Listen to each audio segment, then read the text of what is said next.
بسم اللہ الرحمن الرحیم الحمد للہ رب العالمین والصلاة والسلام علی اشرف الانبیاء والمرسلین وعلی آلہ الطیبین الطاہرین المعصومین المظلومین اما بعد فقد قال اللہ سبحانہ وتعالی فی کتابہ المجید وفرقانہ الحمید وقولہ الحق وهو أصدق الصادقين. أعوذ بالله من الشيطان اللعين الرجيم.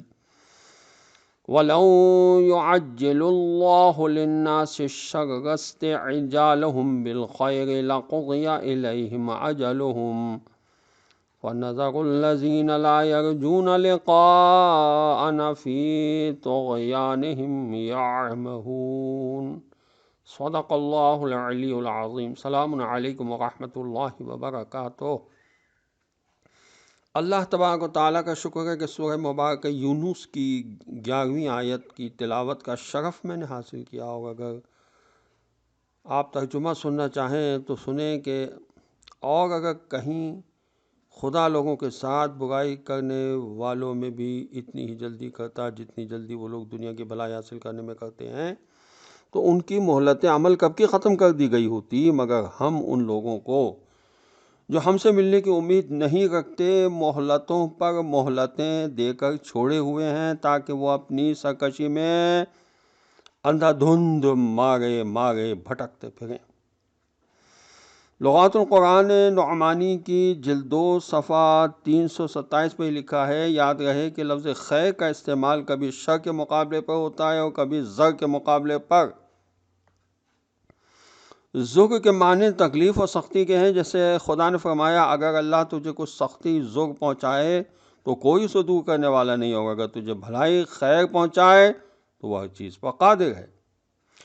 علامہ علی نقی صاحب نے اپنی کتاب فصل الخطاب میں لکھا، اپنی تفسیر فصل الخطاب میں لکھا کہ انسان کوئی اچھا کام کرتا ہے تو چاہتا ہے کہ اس کے خوشگوار نتائج فوراً اس کے سامنے آ جائیں. خدا فرما رہا ہے کہ اگر اسی طرح تمہارے برے کاموں کے نتائج فوراً تمہارے سامنے لے آئے جائیں تو تمہارا کیا برا حال ہوگا. اس لیے خدا جلد بازی نہیں کرتا بلکہ تحمل سے کام لیتا ہے، ہمیں ڈھیل پر ڈھیل دیتا ہے. لیکن اگر ہم اس مہلت سے فائدہ نہیں اٹھاتے اور اپنی اصلاح نہیں کرتے تو پھر خدا کی سخت سزا کے مستحق ہو جاتے ہیں جو آخرت میں دی جائے گی.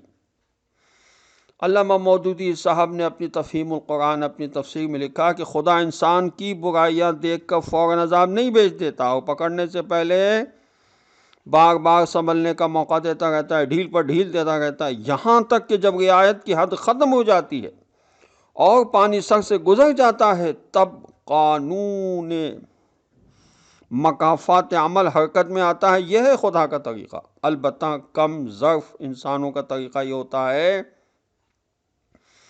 کہ جب مصیبت آتی ہے تو خدا یاد آتا ہے، خدا کے سامنے گڑ گڑانا شروع ہو جاتے ہیں اور جہاں راحت ملی پھر وہی پرانے لچھن اور بدماشیاں شروع ہو جاتی ہیں. تو انسان کو چاہیے کہ اپنے آپ کو گناہان کبیرہ سے بچائے. سورہ نساء کی آیت نمبر 31 میں ارشاد ہوتا ہے ان تجتنبوا کبائر ما تنہون عنہ نکفر عنکم سیئاتکم وندخلکم مدخلا کریما. جن کاموں سے تمہیں روکا گیا ہے اگر ان میں سے تم گناہان کبیرہ سے بچتے رہو تو ہم تمہارے صغیرہ گناہوں سے بھی درگزر کریں گے اور تم کو بہت اچھی عزت کی جگہ پہنچا دیں گے.